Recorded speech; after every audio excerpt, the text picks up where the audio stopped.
Okay, आज का topic क्या है? आज का टॉपिक है इंडिया नेपाल रिलेशनशिप पे। ठीक है, अभी रिसेंटली नेपाल के जो पीएम है उन्होंने इंडिया का विजिट किया है ना, इंडिया का विजिट किया है। नेपाल हमारे लिए काफ़ी इम्पोर्टेंट है। क्यों? क्योंकि नेपाल नेबर कंट्री है हमारा, और इंडिया की पॉलिसी क्या है? नेबर फर्स्ट पॉलिसी, यानी इंडिया की जो फॉरेन पॉलिसी है, विदेश नीति है, उसमें नेबर्स को सबसे पहला स्थान दिया जाता है। ठीक है, तो नेपाल हमारा नेबर कंट्री है, और साथ ही साथ नेपाल के साथ हमारा क्या है? फ्रेंडली रिलेशन है। नेपाल के साथ हमारा एक फ्रेंडशिप ट्रीटी साइन किया है हमने, फ्रेंडशिप ट्रीटी 1950 में, जिसके अनुसार नेपाल और इंडिया का बॉर्डर क्या है? खुला बॉर्डर है, ओपन बॉर्डर है ना। तो नेपाल हमारे लिए कई तरीकों से इम्पोर्टेंट है हमारे लिए। पहला, नेपाल हमारा नेबर है, और इंडिया की फॉरेन पॉलिसी रही है नेबर फर्स्ट पॉलिसी। दूसरी बात, नेपाल एक बफर स्टेट है। बफर स्टेट क्या होता है? दो बड़े स्टेट्स के बीच में एक छोटा स्टेट जो कि स्ट्रेटेजिक रोल प्ले करे, है ना। जैसे नेपाल है, तो चाइना और इंडिया के बीच में नेपाल एक छोटा सा स्टेट है, लेकिन नेपाल पे जिसका ज्यादा एक्सेस होगा, ज्यादा पहुंच होगा जिस कंट्री का, वो अच्छे स्थिति में रहेगा, है ना। और यही कारण है कि लगातार इंडिया और चाइना दोनों नेपाल के साथ अच्छा रिलेशन बनाने में की कोशिश करते हैं। अभी आपने देखा होगा रिसेंटली कि चाइना भी अपना प्रेजेंस बढ़ा रहा है नेपाल में, है ना। तो नेपाल कई कारण से हमारे लिए इम्पोर्टेंट है, और भी कई कारण है। नेपाल हमेशा इंडियन सब कॉन्टिनेंट का पार्ट रहा है, यानी कल्चरली नेपाल लिंक्ड है इंडिया से। और अगर रिलीजन की बात करें तो हिंदू रिलीजन भी है नेपाल में, है ना। खासकर जो नेपाल का जो तराई रीजन है, तराई रीजन मतलब पहाड़ के नीचे वाला रीजन। नेपाल दो तरह का रीजन है ना, एक पहाड़ पे, माउंटेन पे, और दूसरा तराई रीजन यानी प्लेन एरियाज पे, है ना। तो तराई रीजन में आप जनरली देखेंगे कि इंडियन तरह का कल्चर है, पूरी तरह से लैंग्वेज हो, चाहे वो रहन सहन हो, है ना। और दूसरी बात, नेपाल का बॉर्डर कहाँ का, किस किस स्टेट से टच करता है? बिहार से, उत्तराखंड से, यूपी से, यस गोरखपुर ईस्टर्न यूपी जो है वहां से टच करता है, सिक्किम से, यस वेस्ट बंगाल से। तो कुछ इंडिया के कुछ स्टेट से नेपाल का बॉर्डर टच करता है। तो हमारे लिए इस तरह से नेपाल काफी इंपॉर्टेंट है। ठीक है, आपको पता है कि नेपाल में अभी कुछ ही समय पहले कॉन्स्टिट्यूशन का निर्माण हुआ था, है ना, संविधान का निर्माण किया गया। और नेपाल में जो वहाँ की जो अपोजिशन पार्टी है, यानी बहुत सारे पार्टियां हैं, वो एंटी इंडियन फीलिंग्स डेवलप करने का कोशिश किया जा रहा है। ठीक है, नेपाल में एंटी इंडियन फीलिंग्स डेवलप करने की कोशिश की जा रही है। कैसे? क्यों? Under the influence of China. China चाहता है कि नेपाल में, नेपाल से इंडिया दूर रहे, बट इंडिया हमेशा एक अच्छा फ्रेंड रहा है। इंडिया ने हमेशा इन्वेस्टमेंट किया है नेपाल में, और हमेशा सहायता किया है नेपाल को, और हमारा रिलेशन काफ़ी अच्छा रहा है। तो इंडिया की हमेशा कोशिश रहती है कि नेपाल के साथ हम अच्छा रिलेशन बना कर रखें, है ना। अभी कुछ दिन पहले क्या हुआ, 2020 में पहली बार नेपाल ने एक मैप तैयार किया, है ना, और अपने कॉन्स्टिट्यूशन को अमेंड करके जो काला पानी रीजन है उसको नेपाल में बताया, जो कि इंडिया जिस पे क्लेम करता है, मतलब इंडिया का टेरिटरी का वो पार्ट रहा था काला पानी रीजन, है ना। लेकिन 2020 में नेपाल ने उस पे अपना क्या दिखाया? अपना क्लेम किया, काला पानी जो रीजन है, और यहीं से इंडिया और नेपाल के बीच में जो रिलेशन थोड़ा सा बिगड़ा, है ना। तो इसलिए इंडिया जो नेपाल के प्राइम मिनिस्टर हैं वो इंडिया विजिट किए हैं, है ना। तो इंडिया विजिट करने के पीछे क्या मकसद है और क्या क्या नई चीजें स्टार्ट हुई है वो हम यहाँ पे डिस्कस करेंगे। तो सबसे पहले देखिए, नेपाली प्राइम मिनिस्टर के इंडिया आने से पहले ही, कुछ दिन पहले ही, इंडियन कैबिनेट ने एक डिसीजन लिया था, जिसमें ये डिक्लेयर किया था कि हम एक ब्रिज बनाएंगे जो कि इंडिया और नेपाल को कनेक्ट करेगा। और वो ब्रिज किस रिवर पे होगा? महाकाली रिवर पे। ठीक है, महाकाली रिवर पे वो ब्रिज बनाया जाएगा, और वो जो दारचूला जो रीजन है उत्तराखंड का, उसे नेपाल के साथ कनेक्ट करेगा, क्योंकि बहुत सारा दारचूला जो अगर ट्रेडिशनली देखे तो वो हमेशा ट्रेड रहा है नेपाल के साथ, मतलब ट्रेड रखा है। दारचूला रीजन उत्तराखंड में है जो कि नेपाल के बॉर्डर के पास है, और बीच में क्या है, महाकाली रिवर गुजरती है ना। तो हमेशा हमने देखा है कि ट्रेड रिलेशन रहा है दारचूला का नेपाल के साथ। तो अभी उसको और उसकी कनेक्टिविटी को और इनहेंस की जा रही है, कैसे, उस पर एक ब्रिज बनाकर, पुल बनाकर, है ना। तो ये याद रखिएगा कि हाल ही में कैबिनेट ने ये डिसीजन लिया है कि दारचूला को कनेक्ट किया जाएगा नेपाल के साथ through a bridge over Mahakali river. Okay, अब यहाँ देखेंगे कि जो पीएम का जो विजिट हुआ है इंडिया में, नेपाली पीएम का, तो हाइलाइट्स क्या है, ये विजिट का मकसद क्या है ना। इस विजिट में क्या नए डिसीजन लिए गए हैं जो इंडिया नेपाल के डिसीजन को रिलेशन को और भी मजबूत बना सकते हैं। तो क्वेश्चन आपसे पूछा जा सकता है एग्जाम में कि जो रिसेंट एक्टिविटीज है या रिसेंट इनिशिएटिव लिए गए हैं वो इंडिया नेपाल के रिलेशन को कैसे मजबूत बनाते हैं। तो आपको इन सारी चीजों को एनालाइज करना पड़ेगा, ठीक है। तो इंडिया ने क्या लॉन्च किया है, रुपे कार्ड को नेपाल में लॉन्च किया गया। रुपे कार्ड क्या होता है, national payment corporation of India के द्वारा वो तैयार हुआ हुआ एक पेमेंट गेटवे है। पेमेंट गेटवे मतलब उसके थ्रू हम पेमेंट किया जा सकता है, ट्रांसफर, इकोनॉमिक ट्रांजैक्शन हो सकता है। तो रुपे कार्ड जो आप लोग डेबिट कार्ड यूज करते हैं, रुपे कार्ड है, उसको लॉन्च किया गया है नेपाल में, यानी उस रुपे कार्ड को हम नेपाल में भी यूज कर सकते हैं। समझ में आया। और ऐसा करने वाला नेपाल कौन सा कंट्री है, 4th कंट्री है आफ्टर भूटान, सिंगापुर, यूएई, है ना। इन 3 कंट्री के अलावा नेपाल में भी हम रुपे कार्ड को यूज किया जा सकता है। इसका क्या सिग्निफिकेंस होगा, जैसे कोई इंडियन टूरिस्ट है वो नेपाल अगर जाता है तो नेपाल में अपने रुपे कार्ड को यूज कर सकता है, डेबिट कार्ड को, है ना। तो लॉन्च वहां पे कई सारे लाइन, उसको क्या कहते हैं, जहां पे रुपे कार्ड को यूज किया जाता है, कार्ड को जो स्वैप किया जाता है उसको क्या कहा जाता है, नो आइडिया। जो रुपे कार्ड को जो यूज किया जाता है उसको कहते हैं पॉइंट ऑफ सेल। जहां पे आप डेबिट कार्ड को स्वैप करते हैं उसको कहते हैं पॉइंट ऑफ सेल। तो नेपाल में कई सारे ऐसे पॉइंट ऑफ सेल तैयार किए गए हैं जहां पे आप रुपे कार्ड को स्वैप कर सकते हैं, यूज कर सकते हैं। और इस तरह से क्या किया गया है, इंडिया के द्वारा रुपे कार्ड को नेपाल में लॉन्च किया गया है। और ये नेपाल ऐसा करने वाला 4था कंट्री है जहां पे इंडिया ने रुपे कार्ड को लॉन्च किया है। इससे क्या होगा, जो टूरिस्ट का फ्लो है वो और भी बढ़ेगा, है ना। टूरिस्ट का फ्लो है वो और भी बढ़ेगा और हम लोग इकोनॉमिकली लिंक्ड होंगे, इंडिया और नेपाल इकोनॉमिकली लिंक्ड होगा। क्योंकि जब टूरिस्ट का ट्रांसमिशन होता है, फ्लो बढ़ता है, तो इकोनॉमी बढ़ती है ना, इकोनॉमिकल ट्रांजेक्शन होता है। क्यों, जैसे यहाँ से टूरिस्ट जाएंगे नेपाल तो वहाँ के होटल्स यूज करेंगे, है ना, वहाँ का रेस्टोरेंट यूज करेंगे, वहाँ का सामान खरीदेंगे, तो इससे क्या होगा, नेपाल को भी फायदा होगा।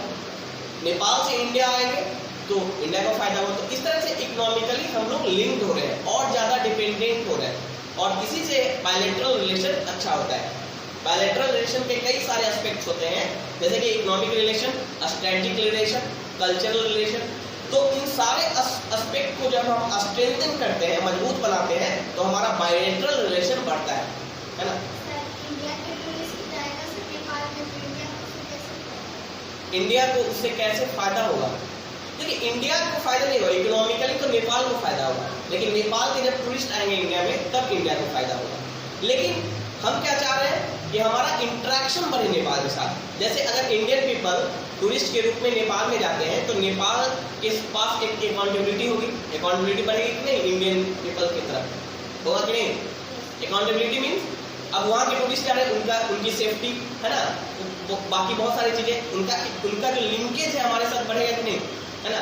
जितना वो हमारे ऊपर इकोनॉमिकली डिपेंडेंट होंगे उतना ज़्यादा उनका लिंकेज हमारे साथ बढ़ेगा और उतनी ज़्यादा अकाउंटेबिलिटी बढ़ेगी और जो डिस्प्यूट होगा वो कम होगा कि नहीं। तो ये एक स्ट्रैटेजी होता है कि पीपल टू पीपल कॉन्टेक्ट बढ़ाए या टूरिज्म को बढ़ाए, टूरिज्म फ्लो को, ताकि दोनों के बीच में नजदीकियां बढ़े, लिंकेजेस बढ़े और जो डिस्प्यूट्स हो रहा है उसको कम, यानी जो चाइना फैक्टर, हमें क्या करना है, जो चाइना फैक्टर है उसको कमजोर करना है। चाइना क्या चाह रहा है, अपना प्रेजेंस बढ़ा रहा है, चाइना भी डेप्ट दे रहा है नेपाल को। चाइना की पॉलिसी है डेप्ट पॉलिसी, चाइनीज की क्या पॉलिसी है, डेप्ट पॉलिसी। वो क्या करता है, खासकर इंडिया के जितने नेबर्स हैं उनको क्या कर रहा है, डेप्ट देकर डेट देकर मतलब कर्ज देकर उन्हें अपने उसमें फंसा रहा है ताकि वो इंडिया से दूर रहे, और एंटी इंडियन पॉलिसीज वहाँ पे क्रिएट कर रहा है, चाहे वो श्रीलंका हो, चाहे नेपाल हो, है ना, चाहे मालदीव्स हो, कई जगह पे वो क्या कर रहा है, डेट पॉलिसी का इस्तेमाल करके, डेट पॉलिसी कर्ज देकर जो इंडियन नेबर्स हैं उनको इंडिया के खिलाफ भड़का रहा है, एक तरह से बोल सकते हैं ना। तो हमें क्या करना है, चाइना फैक्टर को काउंटर करना है।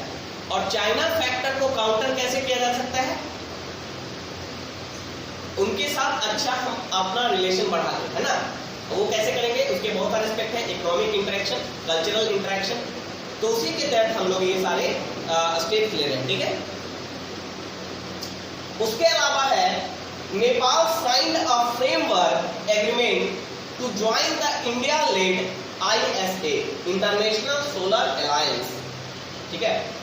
115 मेंबर इंटरनेशनल सोलर अलायंस क्या है, इंडिया और फ्रांस के द्वारा ये स्टार्ट किया गया था। कब किया गया था, 2015 में, ठीक है, एट पेरिस एग्रीमेंट हुआ था 2015 में, है ना। उसी समय इंडिया और फ्रांस के द्वारा इंटरनेशनल सोलर अलायंस स्टार्ट किया गया था, जिसका मकसद क्या था कि जितने भी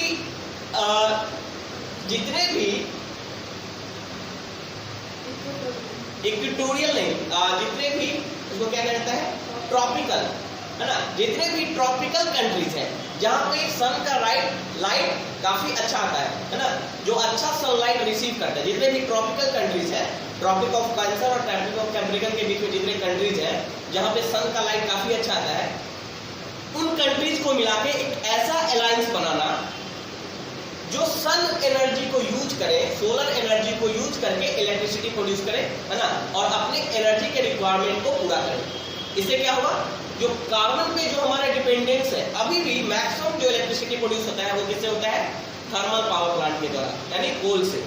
तो उस पे जो हमारा डिपेंडेंस है कोल पे, उसको कम करने का क्या तरीका है, हम कुछ अनकन्वेंशनल सोर्स डेवलप करें, रिन्यूएबल सोर्स डेवलप करें, और उसमें सबसे अच्छा सोर्स हमारे लिए क्या है, सोलर एनर्जी।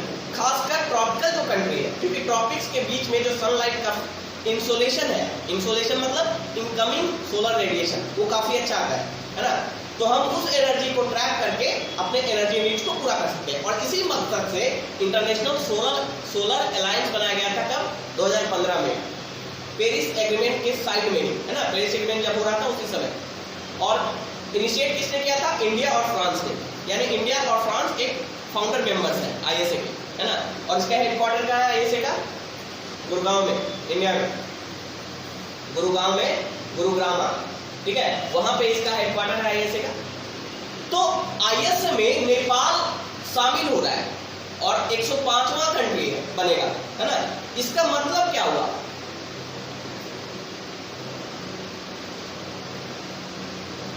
नेपाल ISA में शामिल हो रहा है, इसका मतलब क्या हुआ, इंडिया के द्वारा बनाया गया, स्टार्ट किया गया किसी भी ऑर्गेनाइजेशन में नेपाल शामिल हो रहा है, इसका मतलब इंडिया की तरफ उसका इंक्लिनेशन हो रहा है, झुकाव हो रहा है, इंडिया की पॉलिसी को वो समर्थन कर रहा है ना।